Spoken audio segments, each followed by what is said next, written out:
Hey everyone, what's going on? What's happening, collective? It's your man NIC. What's up, everybody? It is your first lady, Miss Bernadine Truth. How y'all doing today?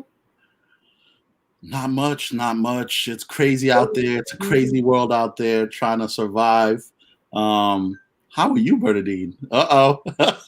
Yo, I'm so mad. I went everywhere.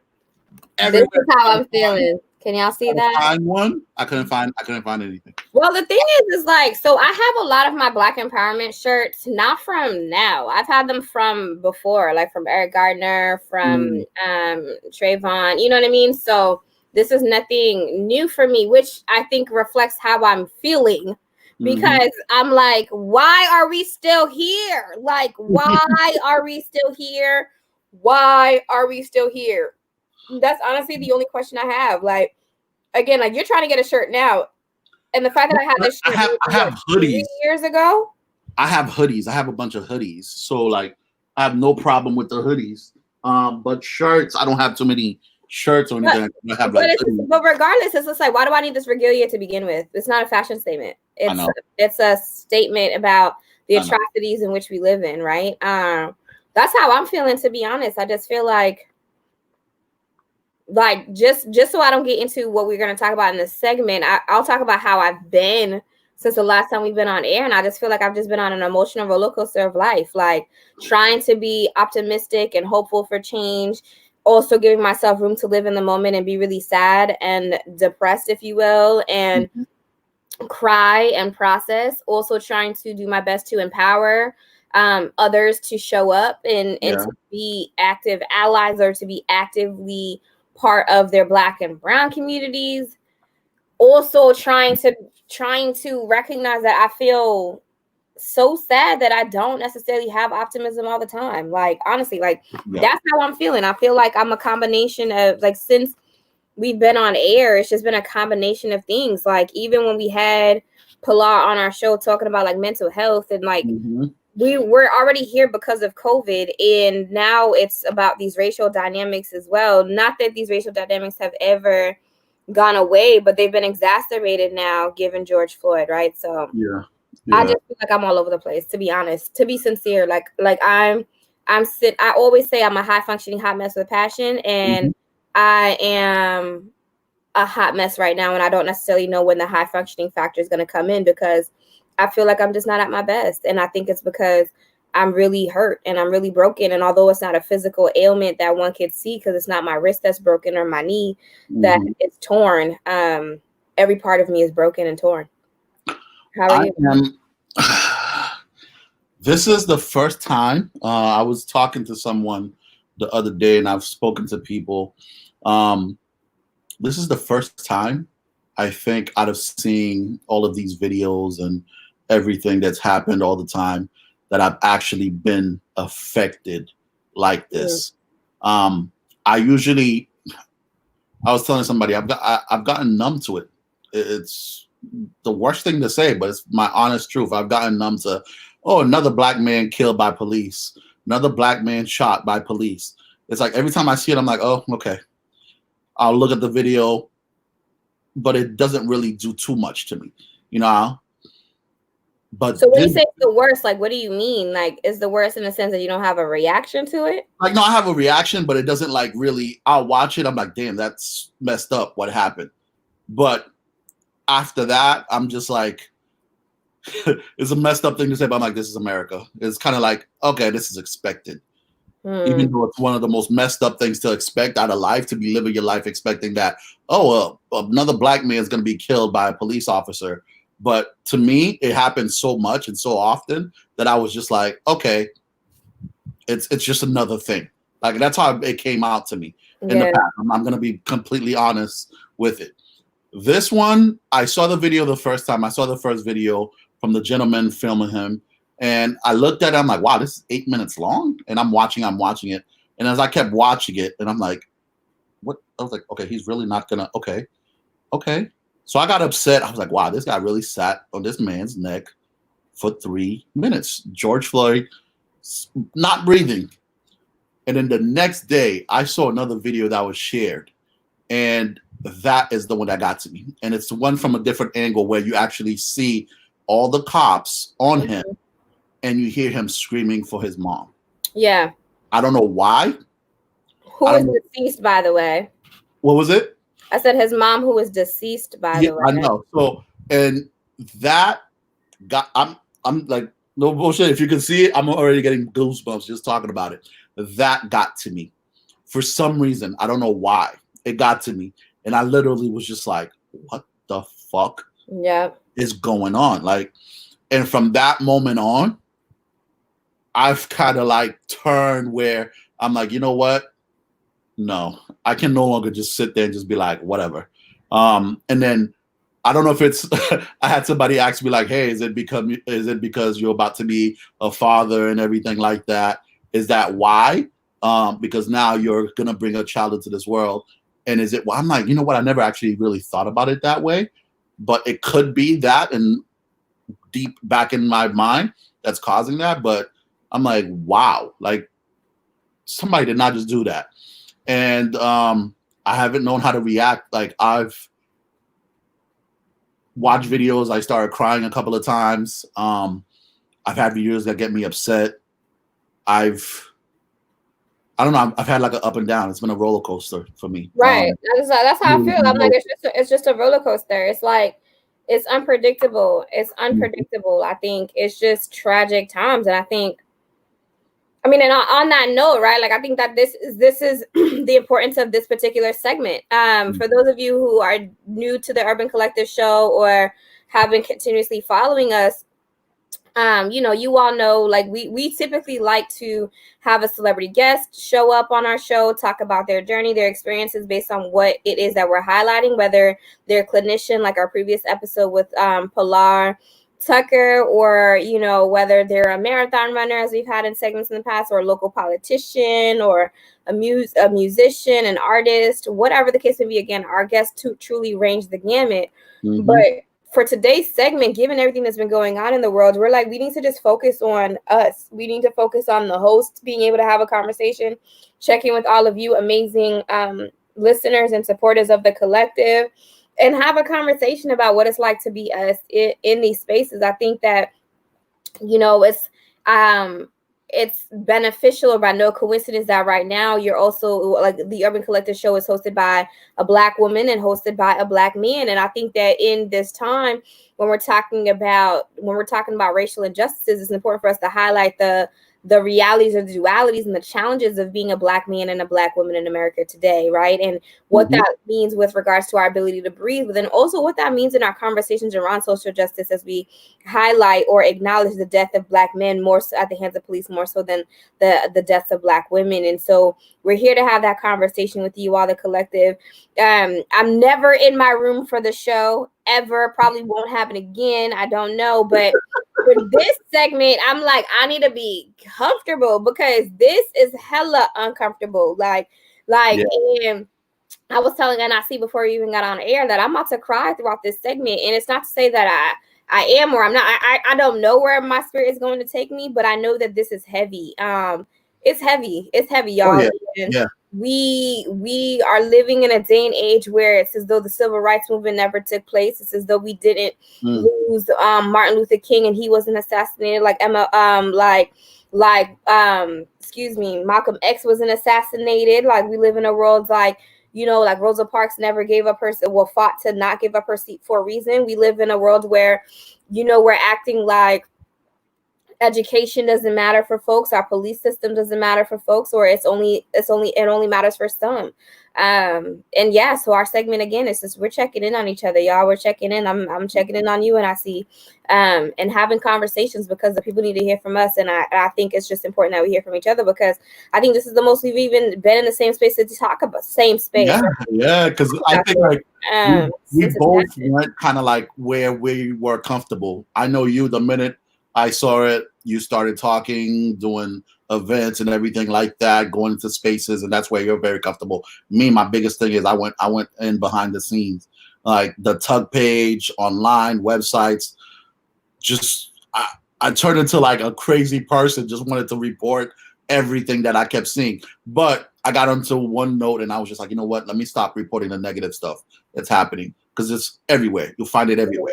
I wanted to like kind of uplift people. So when you go to the Urban Collective page, you'll see a lot of stuff that we've been posting has been uplifting stuff. When, you know, a group of people get together for protesting, quotes, whatever it might be, that's what kind of helped me out personally. And I'm like, if it's this helping me out personally, then what about other people out there? Maybe this can help them out also. And I've been posting. I normally don't post. You know me, Bernadine. Mhm. I'll post once in a blue moon or whatever like that. But I was posting 3-4 times a day. And I was just like, you know what? I need to be able to help somebody else. If this post, this picture, and there were some powerful pictures that we posted on our Urban Collective page on Instagram and on Facebook, that just seeing them gave me hope, made me like, okay, this man, hopefully, crossing my fingers, did not die in vain because of everything that's happened after his passing and after he was killed. I mean, I don't know, because I feel like part of that is debatable too, right? So as I think about these elements and what's going on in life, like there are people who are part of a George Floyd challenge and we're kneeling on the back of each other's necks as though that this is a joke and this is a game. You have people who you know, feel the need to I don't know. Like you have people who feel the need to make light of the situation. You have people who feel the need to defend those who intentionally are inflicting harm. You have people who are getting into very serious debates. You have people who are being of peaceful protests, and then you have people who are taking advantage and are looting, right? And I just feel like this whole moment has allowed us to really be in a space where we don't always know what to do and how to respond. Like I think about these hardships that we're facing, and I sincerely feel like the reason why this one has taken such a major toll on people is because we're going through it while we're also persisting or trying to persist through a pandemic.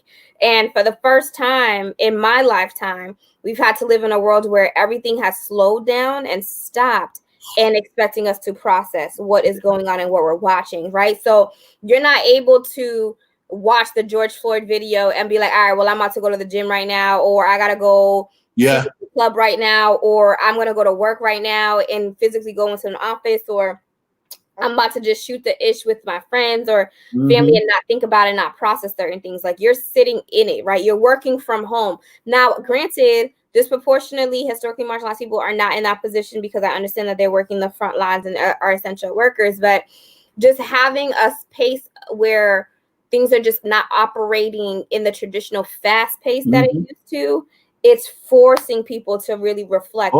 You're a CEO and a VP in your company right now, like having to look yourself in the mirror regardless of what you look like and really think about what your policies and your spaces are going to be, how they're going to be after these events. Like you're in it. You're in it. I've seen a lot of people talk about that. Like if we didn't have COVID, if we didn't have 40 plus million people out of work and people just didn't really have too much to do, this probably would have been something that just, okay, a week or two or a couple of days of protests and people moved on. But it's like it happened at the perfect and perfect times. That's like the best way I can say it, because it's like you were saying, people were forced to deal with this. You were forced to do, because you're sitting at home, you have nothing else to do. You probably done watch every show that you can already, spoken to everybody that you done spoken to, and everybody's just sitting at home, and you're like, wow. When you're watching it, you're forced to watch it. You're forced to watch a group of officers and one particular officer take the life of another man just because, right? Like you're forced to watch Derek. You're forced to watch Derek Chauvin and Tao, and I'm gonna pronounce his name incorrectly. Tao, I believe.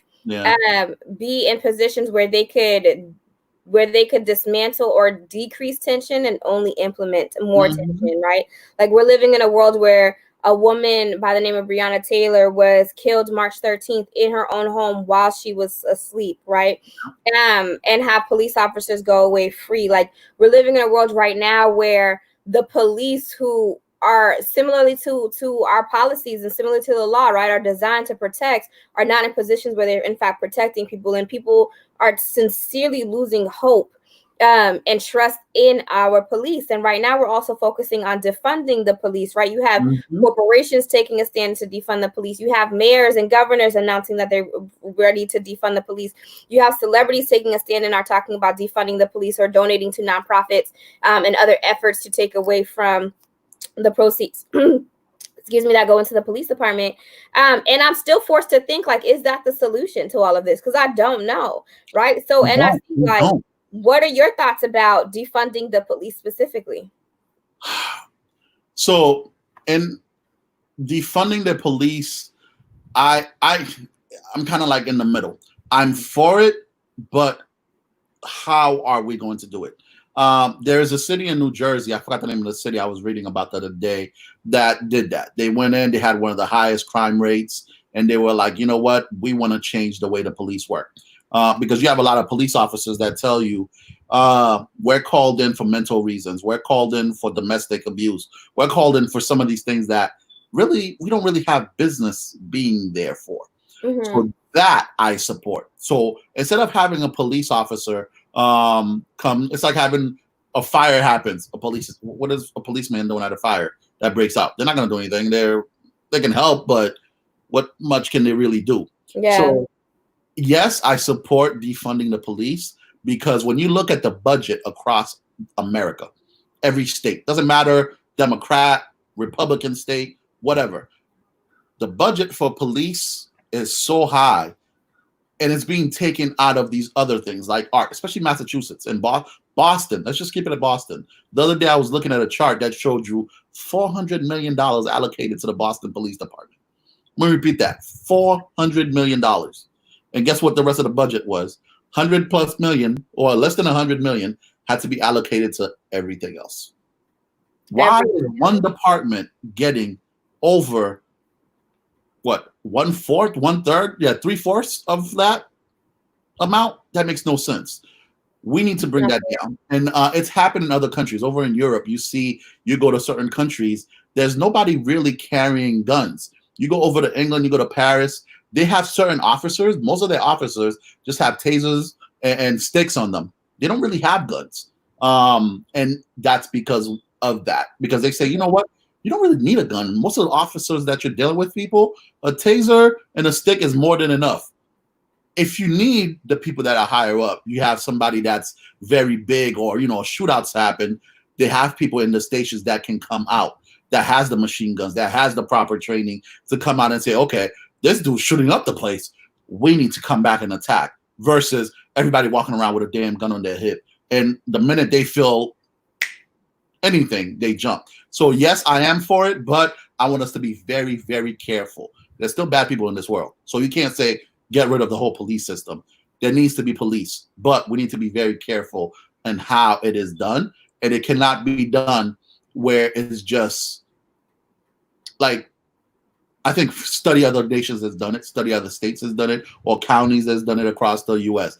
That needs to happen. But yes, I am for it. I am for it 100%, but let's be careful with how we do it. Bring that budget down. 400 million, let's say Boston, you take 200 million away from them, or even you take an extra 100 million, right?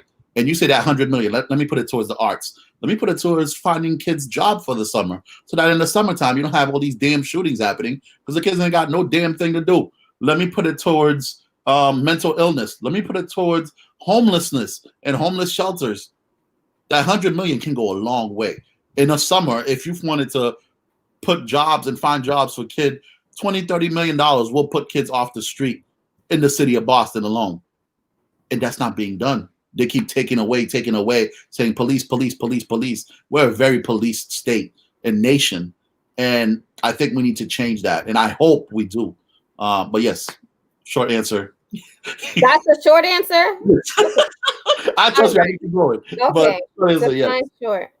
What did you say? What about you? I really want to get your opinion on that too. I think that with regards to defunding the police, I don't really know how I feel about it. I definitely think that police have this intimidation factor. I've been part of a protest where it was a completely peaceful protest. There were no issues. Elected officials were present. Community activists put it together. as the protest was dispersing, police showed up and they were ready, and there were videos of them lined up ready to attack, if you will, or invade parts in South Bay, waiting for this to be over to show up, and that was unnecessary. And then they caused a lot of traffic and a lot of tension. They had dogs ready to sniff out drugs and hazardous behavior and all of this stuff. And I'm like, it's a peaceful protest because we're here to fight police brutality and to stand up against police brutality, and then police are coming in to intimidate. So I'm like, what? Like, I don't. Yeah, I don't. Why are we, again, how I said in the beginning, why are we here? Like, what? Like, what?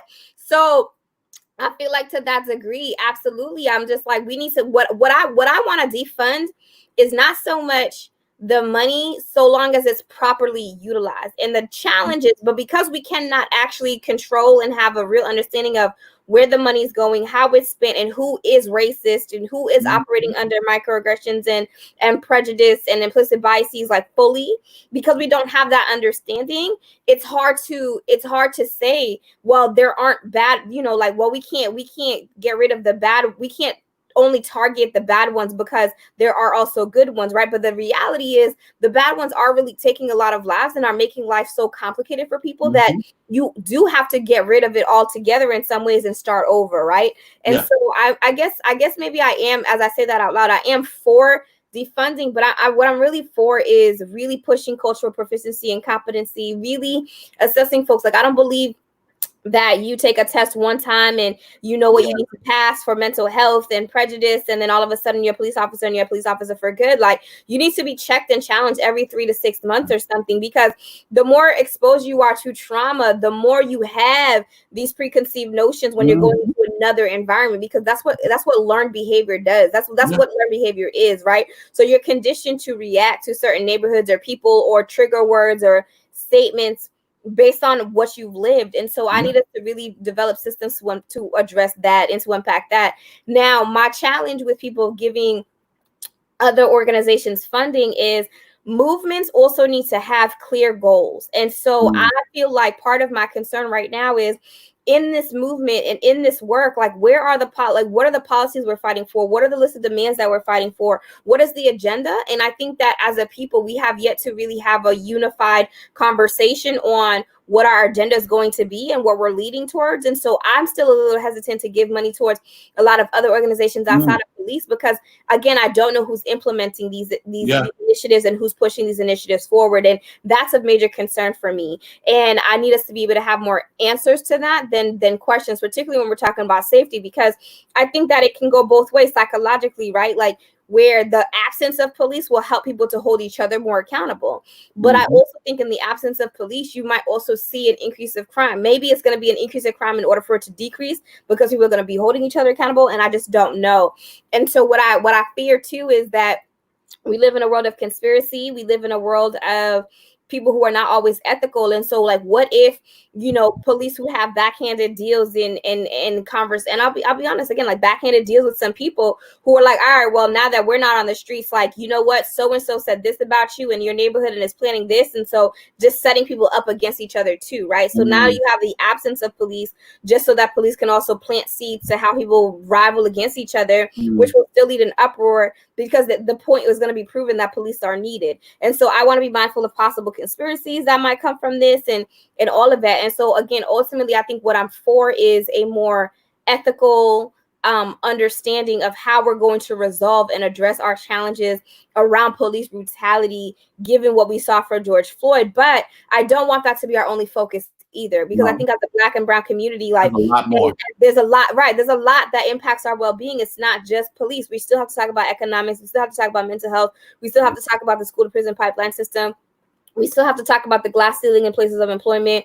We still have to talk about, parenting and the Black family and what goes on in the home. Like, we still have to talk about physical violence. We still have to talk about sexual assault. Like, there's so much there, right? And generational wealth and all of that I'm like, there's so much that we need to address when we're talking about ending institutional and structural levels of racism, truly to see the advancement and development of Black and brown people. And specifically in this case, given the slayings and the massacres and the lynching of Black lives, specifically Black people. And so, again, that's my, to your point, short answer and saying it will really depend on the end goal and how we're looking to address what that needs to look like for people. One thing I did want to finish is with that defunding the police is I can't believe you can have in the United States today, a police officer can commit a crime and be fired in one state and goes next door to New Hampshire, to Maine, and applies for a job and gets a job. Where does that happen? Nowhere else, in no other industry. A doctor, you get fired from a hospital, you try to go work in another hospital, another state, they're gonna look at you like, are you crazy? A lawyer, you lose your lawyer license, you get you go to another state, they're gonna be like, why is that not being done with police? That is one of the biggest things with that defunding the police. That needs to be put in there. Like, hey, across the nation, there needs to be stuff so that if somebody is fired, if someone is let go, they have complaints against them. The gentleman, but what we're saying is that these are approaches that already do exist and that people should actually abide by, but people don't. And and I think that that's the conversation when you talk about the men in blue, because there's there's like bro code, girl code, there's police code, there's blue code, and we have to really acknowledge that. And so I commend the officers that are really open and honest to let people know, like, no, there really is a code that people abide by when you protect blue. Like, once you're blue, you protect blue. And I think that we need to talk about those unions. We need to talk about those spaces, because that's where you'll really see change happen. I think that, again, like, defunding police is one aspect of this conversation and the dialogue, but we need police officers to hold other police officers accountable. Like, in that situation with George Floyd, like, why were there 3 other police officers watching one kneel, and rather than stop it, joined in on it? Like, we can't have the 2 that said they were rookies. That's not. I don't care. I don't care if you're day one. I know. I was like, that's what it is, bro. I don't care if you've been doing it for 5 years, 2 days, 2 minutes. That's not what you do. And we need to be very clear about that. And we need to have those kinds of no nonsense behaviors and actions. And so that's where I understand the passion that is fueling defunding the police. But I not to say I'm not for my Black people, because I'm 100% for my Black people. But when we're talking about defunding one, right, and decreasing or dismantling a system that's not working for us, we also need to be very critical about the other perspective and what does safety look like on the other side, and how are we going to implement that. For real. No, we do. No, I'm 100%. Normally, you know me, I'm like, damn, I need to find something to disagree. Nope. Nope. I can't. This one. Yeah, I don't know, man. It's like, this is a lot. It's really a lot. It's when you look at stuff and you look at things and you look at everybody protesting, I've seen a lot of books or read a lot of articles that's talking about we need to make sure that now that people are paying attention, that we really push for everything.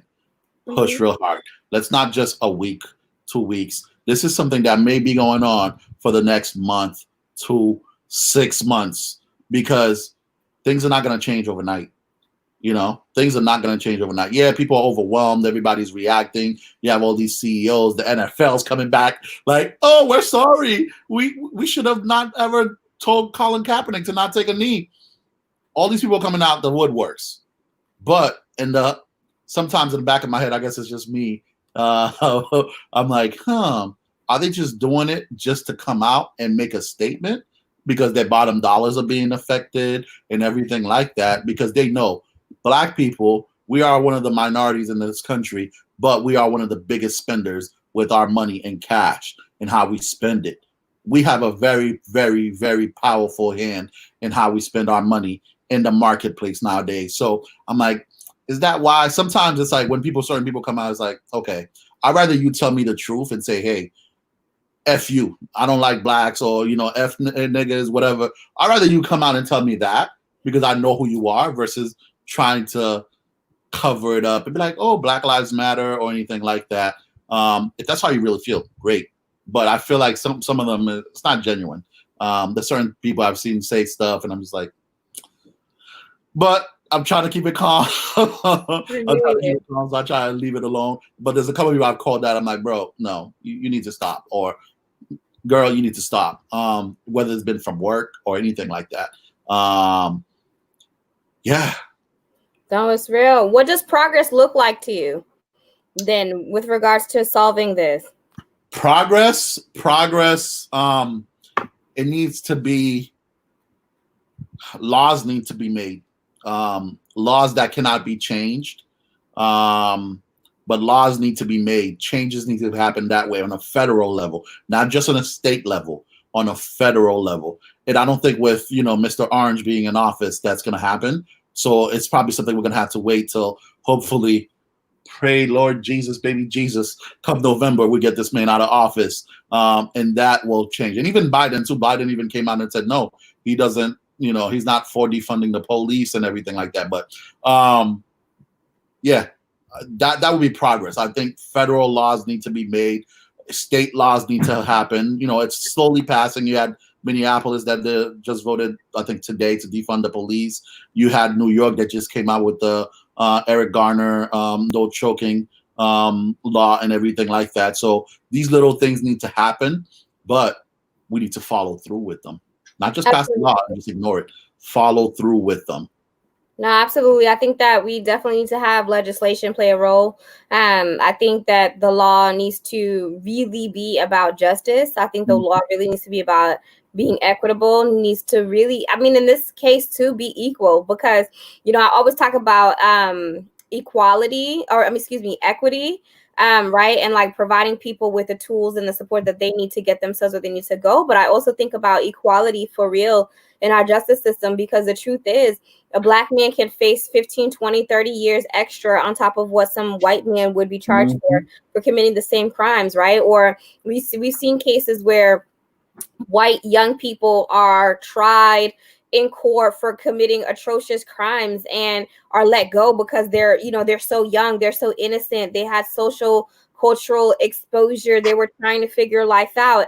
And then we have Black boys who truly are just at the wrong place at the wrong time and don't even have anything to do with the situation. It's time, right? And so we need to really think about just how much race plays a factor in the decisions that we make and how we react to people. I also think about what progress looking like what it would look like professionally, right? And so earlier I mentioned the glass ceiling. I don't need to continue to see that Black and brown people can only make it but so far. I don't need to see another president of diversity and inclusion. I need to see a president or a vice president of an organization, period. I don't want to see more nonprofits that are birthed or supported at the hands of white people who don't even understand what it's like to be the people who are receiving this level of support. I don't want to continue to see people study us and then feel like they're not qualified to tell me or a person who looks like me whether or not I'm capable of doing a job to support my people. Like I need professional dynamics to also evolve when it comes to progress. And I don't need to, I need Black women to be able to be CEOs and COOs and Black men to do the same. I need educationally, the school to prison pipeline system, this multi-billion-dollar industry that we're talking about, to no longer be a reality for folks. Like that is sickening to me that your jail cell is determined for you in third grade. Like, what do you know in third grade? Like, you're everything about your future as an adult is contingent on how adults in your youth fail you.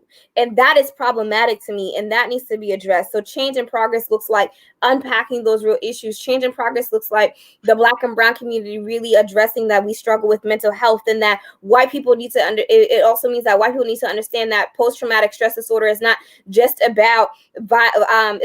about being sexually assaulted or watching violence take place, but it's about being a product of a racist environment and structures where you're told you're nothing because you're Black, where you're turning on the news and instead of seeing another Black child have fun and play games, you're finding out that they were shot in a park, right? Like that is trauma, and that is trauma that is put on us by people who don't even understand us or care to love us sometimes. Not all the time, but a good portion of the time. Yeah. People need to understand that it's traumatic as well to be a child, to have having a conversation with your parent at 7, at 8 years old, talking about you are important to me and I love you, son, or you are important to me and I love you, daughter, but the rest of the world doesn't value your life the same way I do. Like, that is a traumatic conversation for a parent to have, and that is a traumatic conversation for children to receive, right? And so we need to really understand the breadth and the depth of PTSD when we're having these conversations as well, and what economic disparities means for folks, because in these neighborhoods, these are not killings that oftentimes take place in the most affluent of affluent neighborhoods. And then when you are in the most affluent of affluent neighborhoods, these crimes take place and people want to hush it away even more because it's just like, nope, we can't. It's going to take away from our home property. Yep. Like, we're about not talking about this because your house is not going to be as valuable. Yeah. I'm like, we're not doing this. Like, you know, like I think about the Coopers. I think about the Coopers, and it's like Amy. I think it was Amy Cooper. Like her last name was Cooper, right? Like and Christian, and like them having this interaction at the park. I'm like, I'm sorry. This is not even a petty statement. This is a true statement. I'm gonna need white people to value Black lives the same way they value their damn dogs. That's progress. That's day one. So like, think that my Black life is more important, if not just as important as your dog. Like, I need that to happen, because just that alone is problematic to me, where we don't even live in a world where a human being is deemed as valuable as an animal, whose life expectancy, by the way, is completely different, whose productivity to society is completely different, dogs can go to dog school to be trained to not know how to not pee on your couch, but like adults and human beings and children are taught to change systems and are taught to make the world a better place, right? So I'm sick and tired. And for the first time in my life as an adult, I could say I am, and I mean this statement, that I am sick and tired of being sick and tired. And so progress to me will also look like Black people not having to say I am resilient and I am persistent because of racial infrastructures. So I know it's been a tough time these past 2 weeks now. It's been 3 weeks, going on 3 weeks. So what has it been like identifying as a Black woman in America during this time? How have you felt? Have you felt proud, anxious, angry? I could go on, but how have you felt, bro? Is this a side eye? Because I feel like I'm giving nah. I'm trying to give you a side eye. I'm giving you a hair flip underneath here. I have no reason. Honestly, it's been hard. It's been hard. It's been hard. It's been let me take a step back. Being a Black woman in America has been a roller coaster of emotions at the same time. If I'm going to be honest, I've had moments where I was proud, and I am proud to be a Black woman, where I'm like, this is what we do. This is who we are. This is who I am. This is what I do. When it comes to protecting and supporting and advocating for my Black brothers, I'm going to do that any day. My future Black husband, my future Black son, like, absolutely. Right. So I'm all for it. My peers, my fellow Black women, I'm standing in solidarity with you. And that is an empowering feeling. Right. And I'm truly motivated by that. With that being said, though, it's been disheartening to see that Black women have lost their lives countless times at the hands of police as well. And we don't always bring attention to that. And I'm tired, even in my own community with my own people, of having to be in a position where we still have to express validation for Black women, or like work hard for us to have our own spaces. And it sucks to say it this way, because George Floyd died, and that's a tragedy, right? Tamir Rice died, and that's a tragedy. Eric Gardner died, and that's a tragedy. Like, these are real issues and real challenges. But Pamela Turner died in 2019 dealing with mental health. That's a tragedy. Sandra Bland died for a police, like, getting pulled over and getting a ticket. That's a tragedy. Breonna Taylor died in her sleep in her home. That's a tragedy, right? Like, and the list goes on. Like Corinne Gaines, Tatiana Jefferson, Chantel Davis, to name a few that were highlighted and promoted on social media. Matter of fact, to be honest, as a Black woman, some names I've never heard of until I saw that post on social media. problematic, right?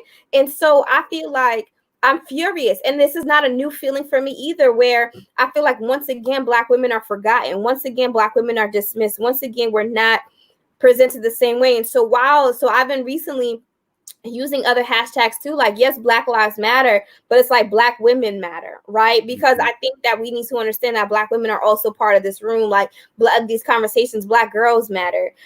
Also, like, as a Black woman, I'm tired of white people trying to come to me for answers and to figure out how to support Black people through this. Like, I don't have the answers for everyone. While I appreciate the genuine concern and the genuine interest to learn and to evolve as white people and as allies, and I truly do, I think part of the conversation also needs to include, like, that no, it's not the Black person's job all the time to educate. It's not the Black person's job all the time to empower. It's not the Black person's job all the time to make sure you feel good in your exploration of self.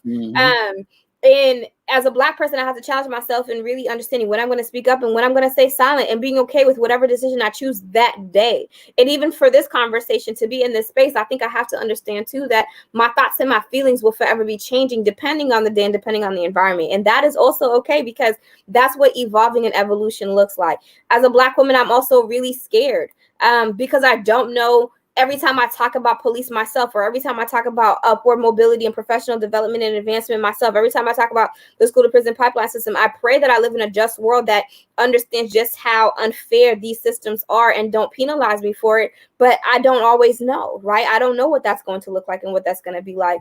And then I also feel like empowered by my community again, because women have come together so much to be able to mourn together, and that's a beautiful thing. And to be in a position where I have my own company and I'm able to celebrate Black men and Black women and have these conversations is a blessing. But it's hard. It's just hard work. It's hard work, and Black is a struggle. Black is an experience. Black is bountiful. Black is beautiful. Black is draining. Black is magic, but Black is also hella fucked up and hella unfair. And being a Black woman is all of that. What about you, Black man? For me, as a Black man, I've been angry. I've had to learn how to turn my anger into something else, because I think like the anger is not really gonna do anything good. Because I literally, at one point, I was just like, yo, burn this motherfucker down. Like, you know, when I saw the targets and the looting and all that happening, I felt bad for business owners, because I know what it's like to start your own business and having to struggle and get up and doing your thing, and to see somebody else destroy it when you had nothing to do with it. But at the same time, I still was like, fuck this, man. Like, no. You're going to learn until your pockets get hurt. The money, I feel like with America, it always goes back to the money. Whatever we're going through, it's always back to the money. So I've been angry, but as time has passed on, I've calmed down. I've relaxed a little. But at the same time, I've been like tired. Like, I'm tired that this is still happening. I'm tired that till it's 2020 and we're still going through this. I'm tired of seeing people die. I'm tired of seeing people on the news talking about, oh, another Black man just passed away. I'm tired of seeing the police still acting like fucking assholes. Excuse my language, sorry. But I'm tired of them acting like assholes. People are protesting and you're still doing exactly what they're protesting about. Do you understand that? Like, to the police officers out there, I hope you're listening. Do you understand that? People are protesting against police brutality. But yeah, what are you doing? The same fucking thing that they're protesting about. So, and then you're telling them, why are you protesting? Because of what you're doing. Even when I'm protesting what you're doing, you're still doing it. You're still people. But that's the reflection of the world we live in. Like, it's just happening everywhere. Like, you had the other day, the old man in Buffalo, 70-plus-year-old comes to ask you a question. You push him. The man cracks his head open, had to be taken away. Now you have 57 of you that want to retire and say, oh, we support what happened. You support, if that was your grandfather, if that was your dad that got pushed like that, I'm sorry, you wouldn't feel the same. And seeing that, like, I'm tired of that. I'm tired of people just not wanting to, especially in the police force, like you're saying, having that blue code. No, there's right and there's wrong. When the person is wrong, you have to call them out. You have to call them out. And And you shouldn't have to live in a world where you have to see it in your own family for you to understand how important it is. Yeah. Like that to me blows my mind. Like, and I think that's something else I try to explain to people. I'm like, George Floyd, I don't know George Floyd from a hole in the wall. Like, I've never seen those two names together at all, like ever, right? But George Floyd dies, that's my brother. And I feel that. Like, it doesn't have to be my biological brother to lose his life to make that happen. And that's what I need the human race to understand, that it needs to stop being about it having to happen in your backyard for you to understand how important it is to address it. Like, that shit's disgusting. Like, yes. I don't even curse on this show. I don't curse on this show. And I'm just like, not for that life, because it's sickening to me. It is sickening to me that you have to imagine this being your father or your brother or your cousin or your sister for you to even have empathy towards this situation, towards this reality. Like, that's how sick we are as a country. That's how sick we are as a people. Like, it's not until it's about me, do I think about justice for we. Yeah. That is the problem. So, I don't know. Hopefully, like, and it's, I can't even find the words. It's like, I'm torn between the anger and how sad I am. It's really like every day I wake up into something different, to be honest. I'll wake up and I'll be like, oh, today's going to be good. I'll wake up some days and I'm like, oh, and then I'll wake up the next day. I'll be like, okay. And it's been such a back and forth. So during this time being Black in America, I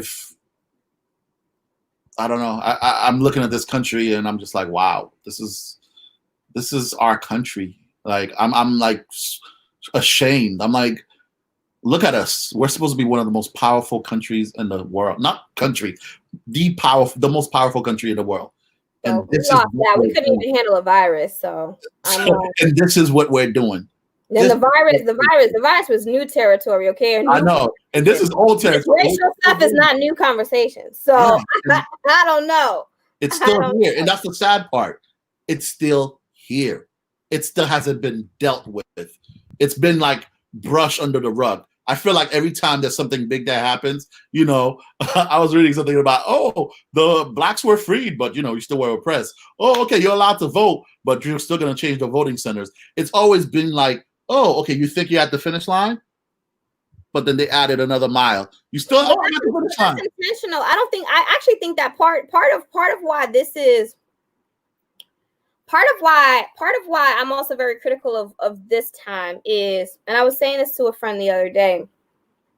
So this is not new reality for any of us, right? This is not new experiences for the Black and Brown community by any means. So why, again, and I said earlier, I think it's because we're in a pandemic that this has definitely exacerbated the attention that this reality has received. But we also need to really think of, like to me, I'm also conditioned to think about, why is this particular isolated incident so significant to really change the world? And is this truly changing the world? Or are we also being led to think that the world is changing and something else is happening that we are not yet aware of, that we are going to be made aware of in time? And so I'm like, and are we in control for the betterment and advancement of people in that process?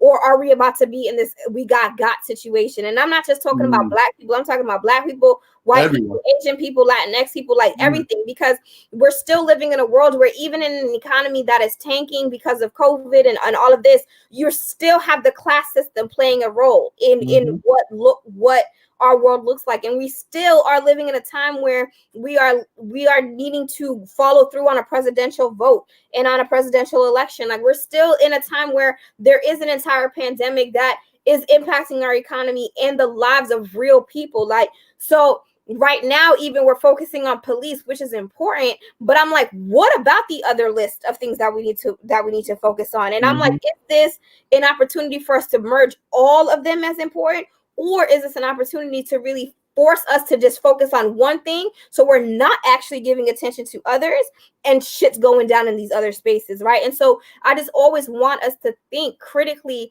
in all of the spaces that we occupy, to always ask those, like, well, what are we missing questions, right? Or like, who's not part of this conversation? Or what is change going to look like in 3 months? What is change going to look like in 6 months? And who are we holding accountable tomorrow? Because I think part of what happens too is I don't need George Floyd to be a hashtag. I don't need George Floyd's life to just be that once upon a time movement. I don't need his 6-year-old daughter who was on the shoulders of her uncle talking about, wow, daddy changed the world. Not like it's such a beautiful statement, right? But I don't need that statement to be in vain either. And it's not because of just that little girl. It's not just because of George Floyd, but it's because of all of the lives we have continued to mention, all of the lives we have yet to know to mention, all of these stories, all of these realities, because again, this is a traumatic element for our world. But like, why are we still here? And my last comment on this is going to be like I've said before too, I'm tired and I feel disheartened sometimes, even in my positioning of empowering and celebrating all that is Blackness and all that is our community,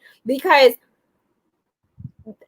in ways we're supposed to find joy knowing that we're planting seeds to lead to change right now. And that's supposed to comfort me, right? That's the comforting messages like, well, Bernadine, you know, if we still have to keep going, you still have to put on the fair fight, go through the fair fight because change is going to come. But to me, it's sickening because it's like I'm still in the planting seed stage. And I'm like, no. Like, I should not be planting seeds when Malcolm X walked these streets. I should be planting seeds when Martin Luther King walked these streets. I should not be planting seeds when Nelson Mandela was here. Like I should not be in a position where I'm planting seeds. Like I should be in a position where I'm watering that plant because it's grown. I'm watering the foundation. I'm nurturing the foundation to only allow for whatever was planted to continue to prosper, right? And so I want us to not forget that while we have change and while we have progress, right, we are still dealing with issues. And I don't want us to only think for 1 second that because our schools are no longer desegregated, that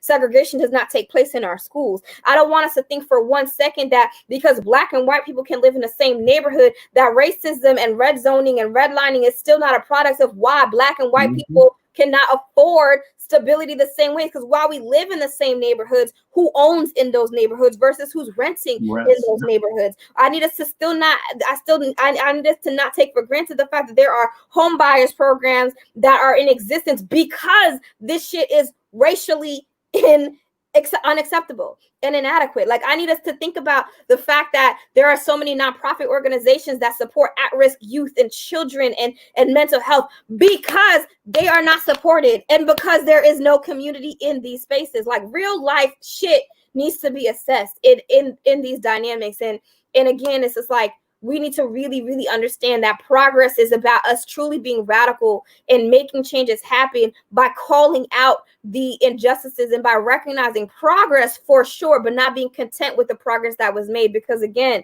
like I said, I'm done planting seeds. I'm not here to plant seeds. If I'm not watering something, if I'm not watching it grow, if I'm not saying the roots have been taken from the soil or the roots are firmly planted in the soil at this point and it has sprouted, then I'm not part of those spaces anymore. Because what I'm tired of is being part of conversations about conversations without change.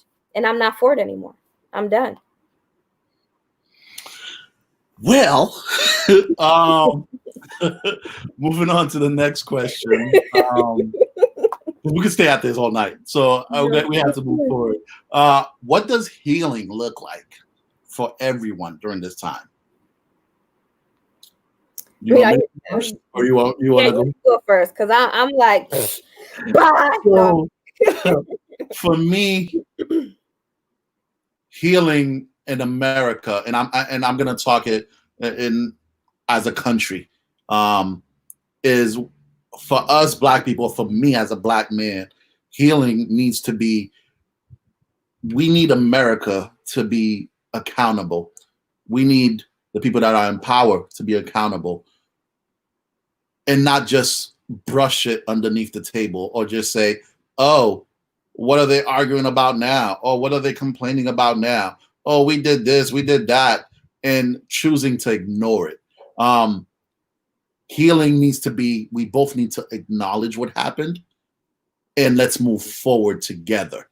I've seen a lot of quotes over the past week or so that said that Black people cannot end racism by themselves because you need the other half, the other majority. The majority needs to work on it also. And I believe that the majority needs to work on that, because if they don't, we can fight and say everything that we want.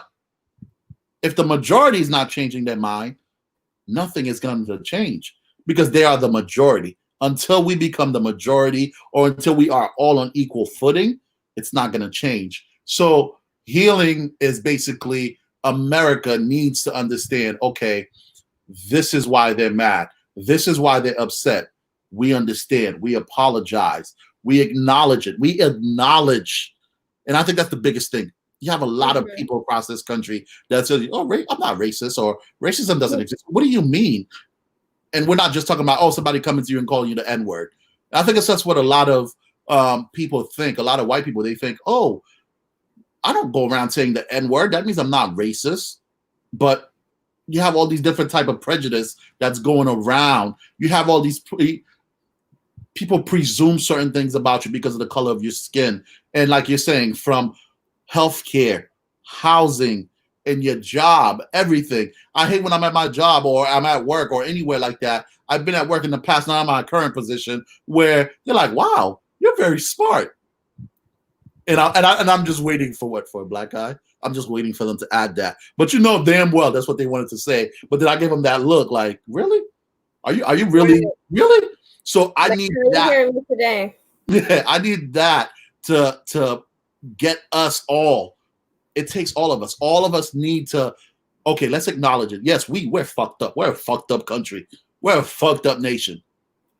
Let's take that and say, okay, how can we change? How can we be better? And the only way we can be better is by working together, acknowledging. It's like basically you get in an argument, you're mad at your significant other. Think of it that way.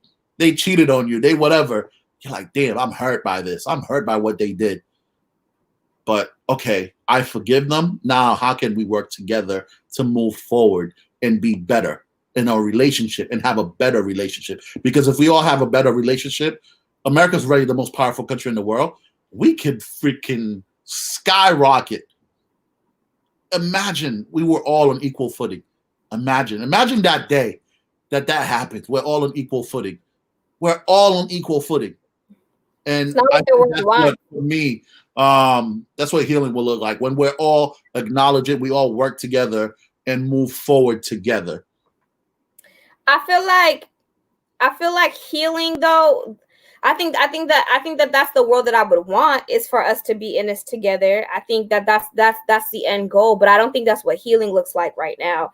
I think what healing looks like right now is, honestly, white people saying I'm sorry and just bowing out the game and just saying, like, I'm not saying take your life, but I'm saying recognize that, like, your time right now, your presence right now means asking somebody else what they need and doing just that. Mm-hmm. That means that your presence and your existence right now means that you are asking for someone to support you in dismantling a system and an infrastructure, and asking them for insights on how to navigate that and implementing that.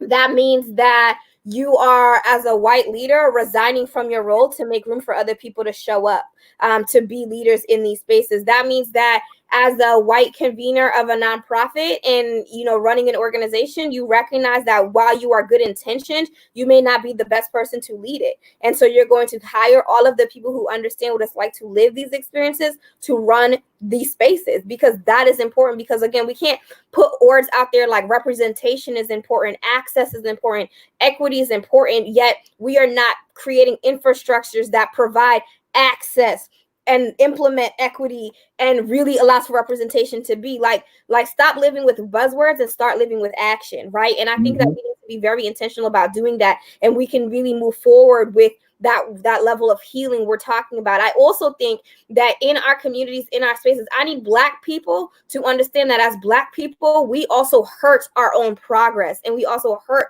our own ways of being uplifted and being mobilized. Because when we're out here, and yes, the pain and the trauma comes in response to white supremacist behaviors and realities that we live under wholeheartedly. When we talk about poverty, when we talk about mental health, when we talk about lack of resources and food scarcity, right? Like, that's very, very real. But I also need us to understand that we are a product of that system, and because we are a product of that system, we need to work very hard to go counter to that system, right? And so rather than shooting someone and killing your brother and your sister by a stray bullet, you put that gun down. Rather than fighting somebody for the sake of owning and representing a block that in fact wants you to not make it anywhere else beyond that block, and ironically you are taking the life of somebody else to keep them on that block or keep them from leaving that block. The same supremacist mentalities and systems that we live under are the ones that we are further perpetuating and advancing for ourselves. Like, we need to have those kinds of conversations. I need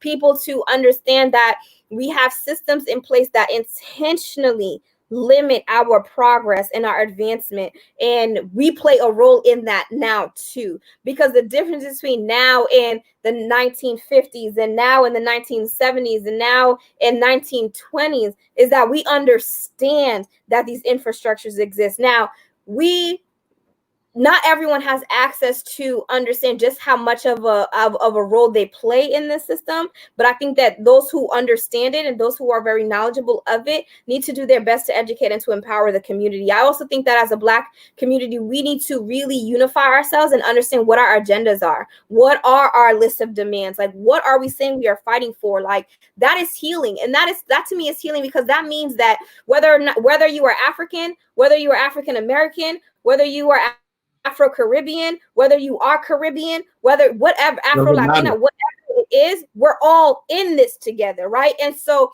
I'm not saying that the same needs in Africa are the exact same needs in the United States, and that's the exact same needs in the Caribbean parts of the world. But what I am saying is, fundamentally, as a Black race, we need to understand what is important to the Black race. And we need to have those kinds of conversations. And we need to also apologize to each other when we say, brother and sister, there are times where I did not see you. There are times where I did not feel you. I also need Black people to not bash each other in front of white people who are not supporters. Do not bash yourselves and your people and your kind in front of the oppressors. Like, that is not for us. And in order for us to understand what compassion looks like and what humility looks like in our communities, we need to call each other out when we are making these missteps when it comes to progress.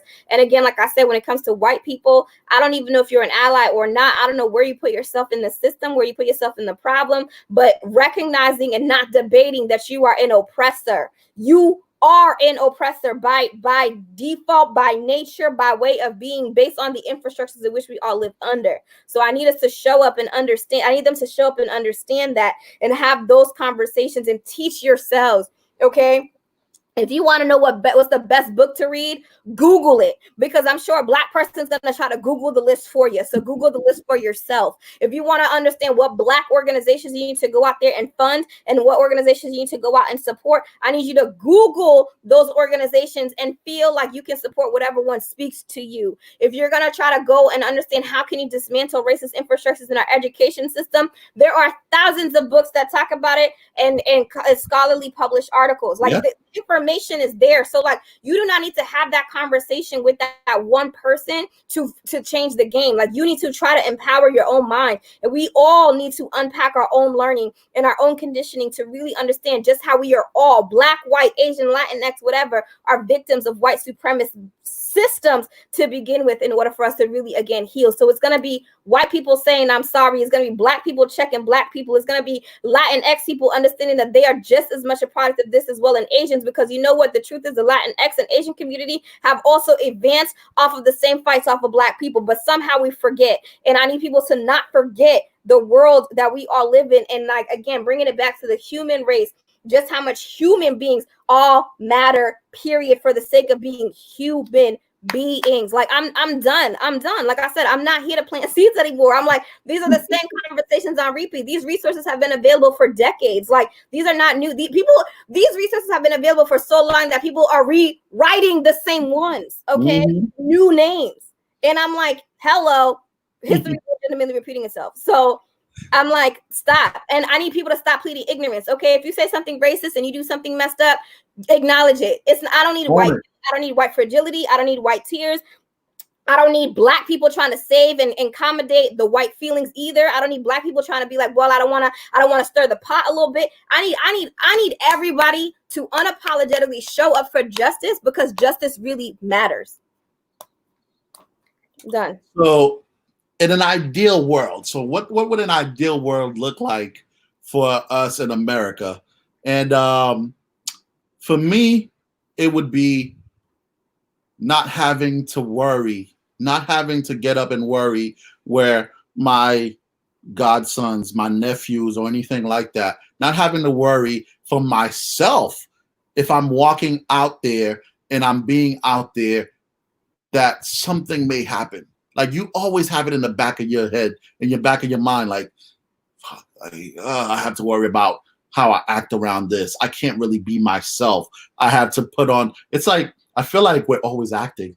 I feel like as Black people on this in America, we always are acting. And what I mean by that is you always have to put on your face. You always have to act a certain way. You always have to hear your parents. Like when you hear, oh, parents are having conversation with their kids that are 5, 6, 7 years old about, hey, when you're outside, if authority comes to you, this is the way you should act. I shouldn't have to be talking to a 5-year-old about, oh, if a police comes to you, this is how you should act. Because why? Because you're a Black person. So in an ideal world, I need that to be gone. It needs to be gone from our mental being. It needs to be gone from our vocabulary. As far as this is the way you should act. This is the way you should do this because you're Black. This is the way you should not act because you're Black. Because why? Because guess what? The majority doesn't like the way that you're acting. And I need, like you were saying earlier, an ideal world for white people to understand, hey, we know things are happening, to not sugarcoat it, to not push it underneath the table, to not say, well, you know what? Get over it already. And the ideal, don't tell me to get over it. Because the same way other pain and other things that's happened in America, and they're selling us, oh, never forget. I had something that I read the other day that said, oh, hey, 9/11 happened. Never forget 9/11. Tragic history. But yet, slavery, you want to say, oh, it happened 400 years ago. Forget about it. Oh, guess what? You guys were allowed to go into schools. You guys, segregation. Oh, that ended over 40 years ago. Get over it. Stop telling them to get over it. The reason I'm not over it, because it's still happening. And stop doing, it's like, I feel like a lot of stuff are happening and it's being sneaky. It's not happening. And that's the part that I think an ideal world. I need that sneakiness to stop. I need that behind the scene, the systemic racism that's happening everywhere across so many industries. We need to learn how to stop that. In an ideal world, that's what I would be happy with, saying, okay, I know if I go to this job, I don't have to worry. I have to worry about what I have to name my kid. Because I'm like, I don't want to have to worry to say, oh, if this person's name goes out and says, oh, so-and-so, oh, that's a Black man right there on the resume. Like they say, a Black man's name on a resume is about 3 times less likely to get called for an interview with the same position. I need that to end. And those are the little things that we're talking about when people say them and they're like, oh, it doesn't exist. But it does. Acknowledge it. It does. We're telling you because we've experienced it. We're telling you because it's happened to us. Every single one of us, it's happened to. And that's the part that, stop doing that. Stop telling us, oh, get over it. Stop telling us it doesn't exist. It does. We're not just making up shit. Trust me. I wish we were making this shit up. We're not making this shit up. This is shit that is happening all the damn time. And in an ideal world, that needs to stop. And that's, yeah, that's about it for me. I feel like for me, the ideal world wouldn't be this conversation. It's not necessary, period. So that's that. Like, seriously, like, I think, not I think, because I know, like, that would be, like, so imagine what it would be like if all of these nonprofits that exist out of a void and a gap in our system no longer needed to exist. Imagine a world where conversations around race and being culturally competent was insignificant because we all just understood people as people. Imagine a world where conversations around equity and equality, diversity and inclusivity wasn't even necessary because we were just here. As much as I love all of the organizations that I'm part of and that I support, many led by some people who are on this chat right now in these spaces, like, imagine me not having to have them in order to feel seen and to be heard. Like, that's my ideal world. Like, my ideal world is a world that I have yet to know. My ideal world is a world that I have yet to even be able to dream of. And I want to be able to see my ideal reality would be to be able to see it. But I fear that because we are disheartened and broken and jaded and impacted and destroyed and victims and survivors and all of these different labels, I fear that even if we lived in that world, we wouldn't, those who are currently in existence right now would not be able to enjoy it, would not be able to trust it, would not be able to acknowledge it, because we can't, right? And it's not that we don't want to, it's because we can't, right? And it's like, to Sam's point, to just be. I want to just be, right? And there are spaces where I can just be, but the reality is those spaces that I can just be in are spaces that were created because of a deficit, are created because there's something that was missing. And so I want to live in a world where there is no loss that needs something to be created and developed in order to feel a gain, because I really just have it, or my children have it, my great grandchildren have it.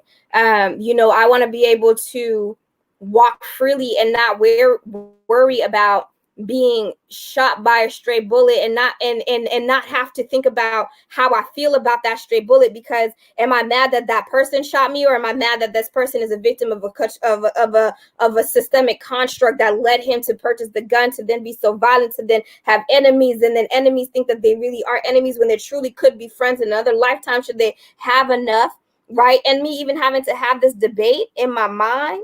I'm tired of having to wonder if that was a microaggression, if that was a racist undertone, if white privilege is playing a role, if I'm being too sensitive as a Black person, if I'm not being sensitive enough as a Black person, if I'm representing my Black race positively or negatively. Am I good enough for the white person, radical enough for the Black person, compassionate enough for all other races and all other ethnic groups? Like, I don't need none of that.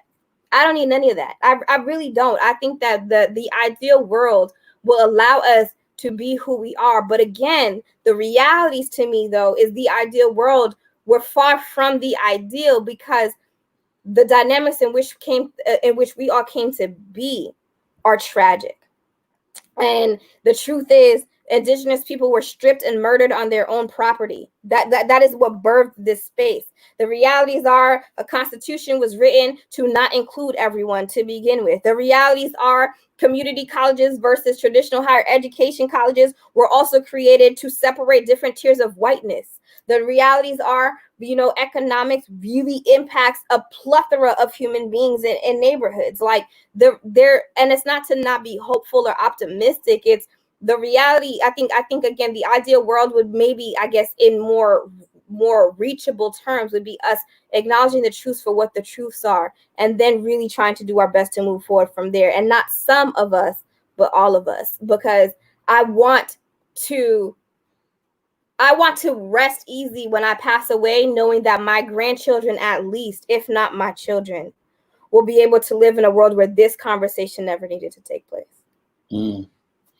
And that little girl, where the viral video where she's like, no justice, no peace, no justice, no peace. And this little girl was screaming with conviction, was the most beautifully painful video I think I've had to watch in my 30s, because one of them, because the other one was also George Floyd's daughter talking about my dad has changed the world. And I say that video because that little girl with such conviction says such powerful statements, not even understanding just how deep those statements are. And what breaks my heart the most, that's actually bringing me to tears right now, is that little girl is saying all of those things because of adults that have failed her. And she had no say in what she was able to do that day.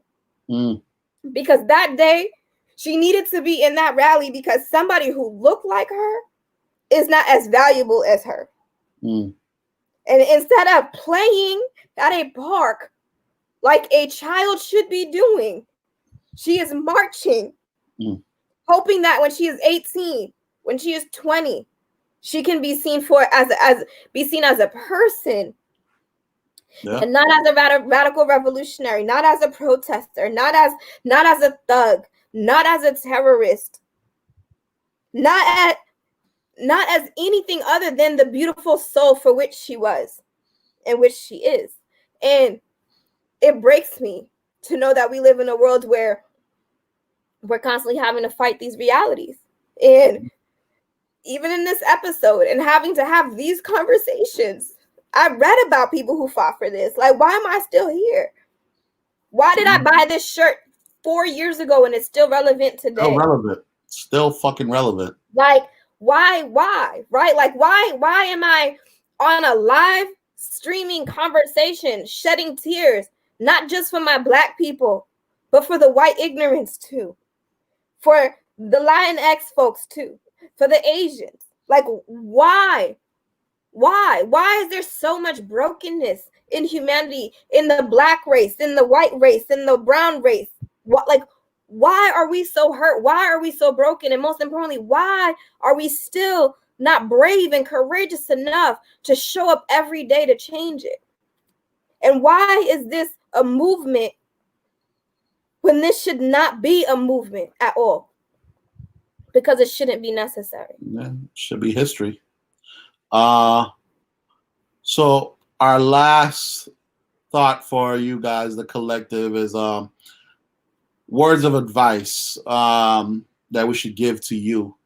And for me, what I want to give and what I want to say to everyone watching or listening to this episode in the future, whenever, learn your history.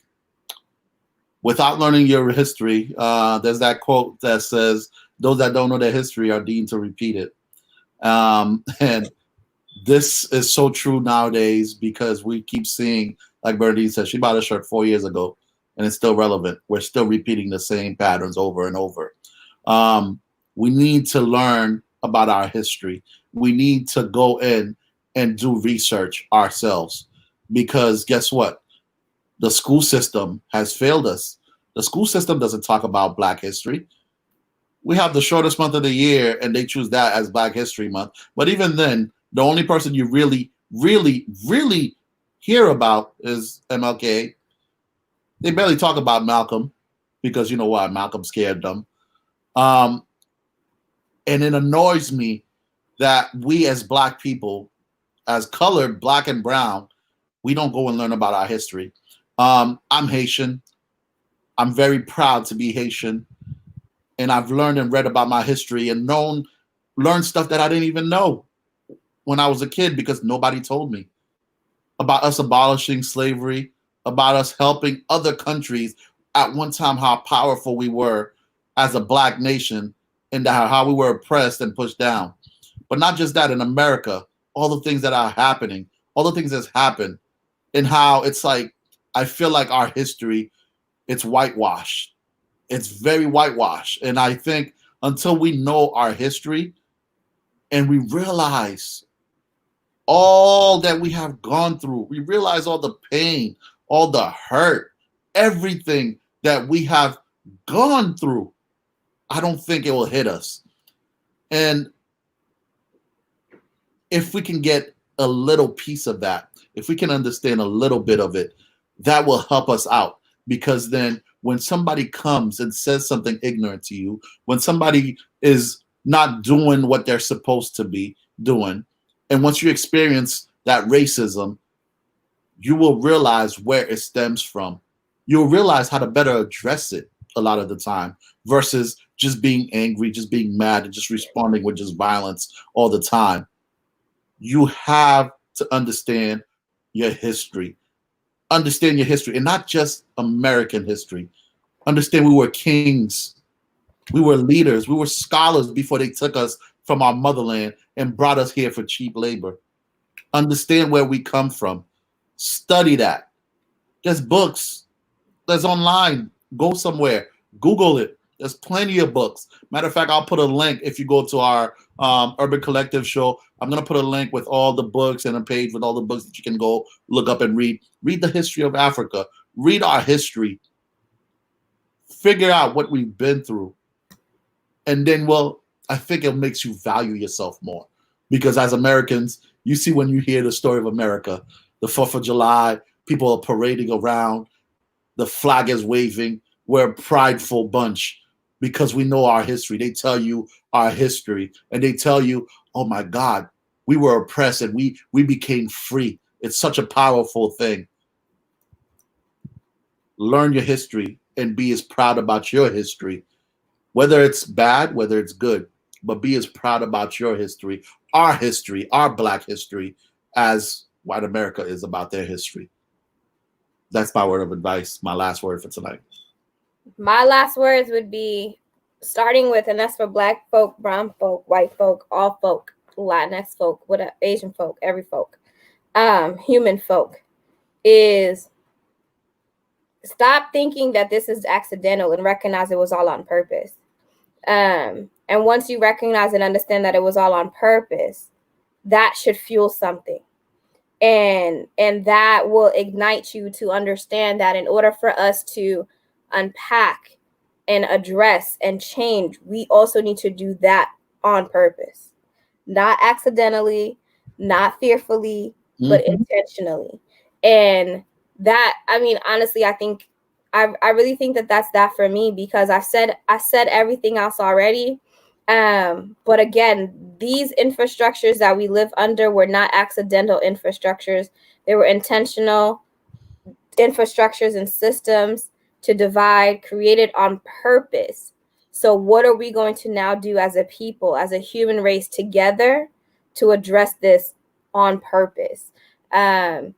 Because a lot of our heroes and sheroes, with their mistakes and all, showed up intentionally.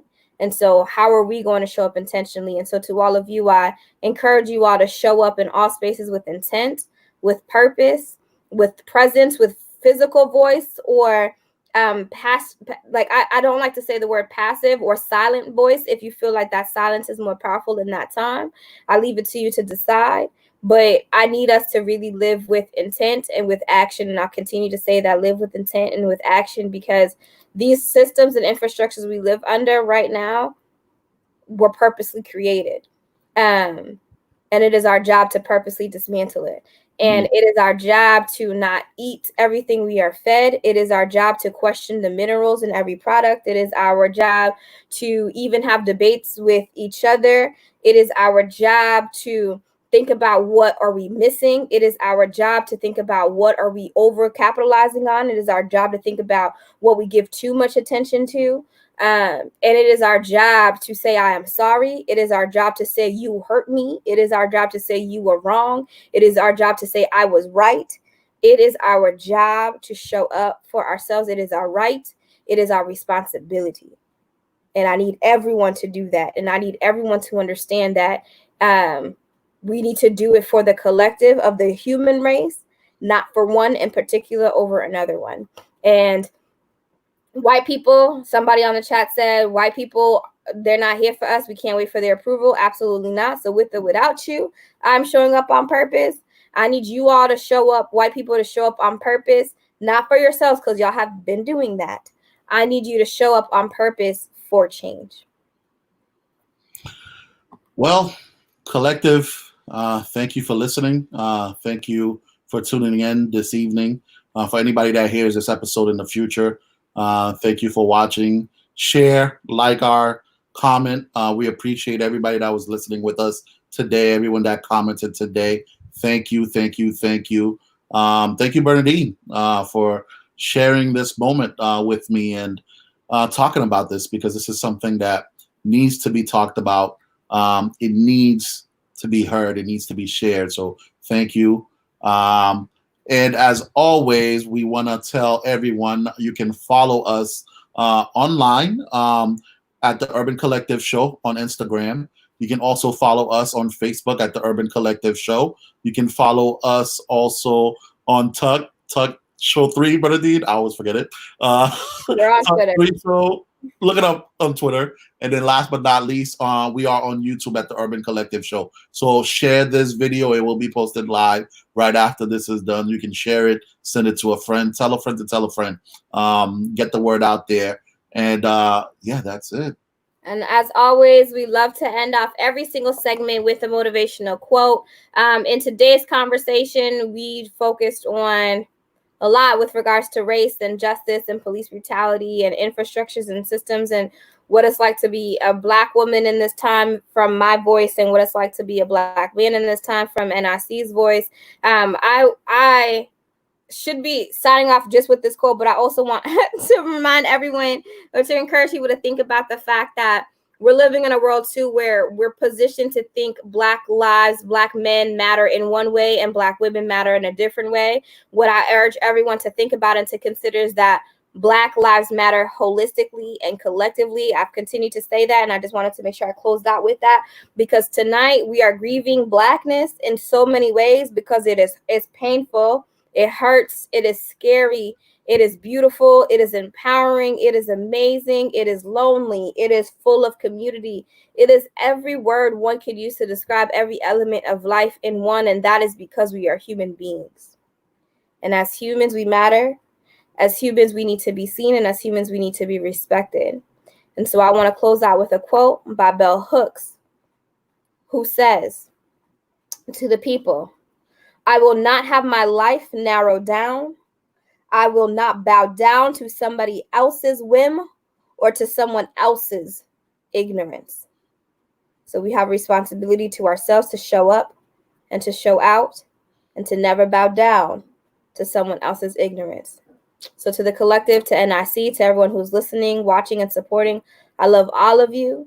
I want all of us to continue to breathe, and I want life to be a choice, and I want how we live our lives to be our choice, and to not be something dictated on behalf of somebody else's expectation for us. Thank you. Have a good evening. See everyone next week.